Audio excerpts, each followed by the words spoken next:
एक सुनार इंतकाल कर गया, जिसकी वजह से उसकी फैमिली में शदीद पैसों की तंगी आ पड़ी। तो सुनार की बीवी ने अपने बच्चे को नीलम का हार देते हुए कहा कि इसे अपने चाचा की दुकान पर ले जाओ और कहना कि इसे बेचकर कुछ पैसे दे दें। बच्चा चाचा की दुकान पर गया और बोला, ये माँ ने दिया है, इसे बेचकर कुछ पैसे दे दें। चाचा सुनार कुछ देर खामोश रहे और हार को देखते रहे। फिर बोले, बेटा अपनी माँ से कहना कि अभी मार्केट में मंदी है, कुछ टाइम बाद इसे मेरे पास भेजना।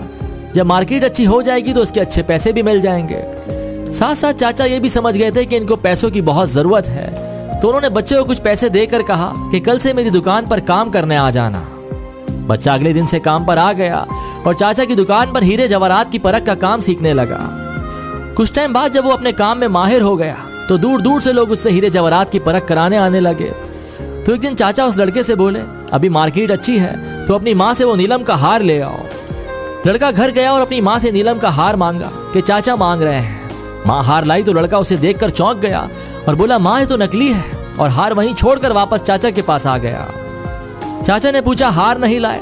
तो कहने लगा, वो तो नकली है, लेकिन आपने मुझे उस वक्त क्यों नहीं बताया जब मैं पहली दफा उसे आपके पास लेकर आया था? तो चाचा बोले, अगर मैं उस वक्त तुम्हें ये बात बता देता कि वो हार नकली है तो तुम और तुम्हारी माँ को लगता कि आज हम पर बुरा वक्त आ गया है, तो सगा चाचा भी हार को नकली बताकर हमसे मुनाफा कमाना चाहता है।